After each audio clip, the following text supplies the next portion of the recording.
பூஜை முடிந்த பின் வீடு முழுவதும் ஒரு அமைதியான ஆனந்தம் பரவியது. அழகாக அலங்கரிக்கப்பட்ட விநாயகர் சிலை விளக்கின் ஒளியில் பிரகாசித்துக் கொண்டிருந்தார். ஆனால் அந்த தருணத்தில்தான் ஒரு அதிசயம் நடந்தது. பிள்ளையார் கண்களை மெதுவாக திறந்து சின்ன பையன் போல புன்னகையுடன் எழுந்தார். அது அனிதாவுக்கும் அனிஷாவுக்கும் மட்டும் தெரிந்தது. விநாயகர் அவர்களோடு சேர்ந்து வீட்டுக்குள் ஓடி பிடி விளையாட ஆரம்பித்தார். சிரிப்பு, மகிழ்ச்சி, சந்தோஷம் நிறைந்த அந்த விளையாட்டு வீட்டின் ஒவ்வொரு மூலையிலும் பரவியது.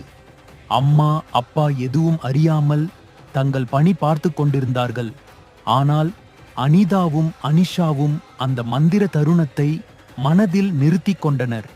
இறுதியில் விநாயகர் அவர்களுக்கு சிரித்தபடி ஆசீர்வதித்து, எப்போதும் மகிழ்ச்சியாக இருங்கள் என்ற அமைதியான அருளை பரிசாக விட்டுச் சென்றார்.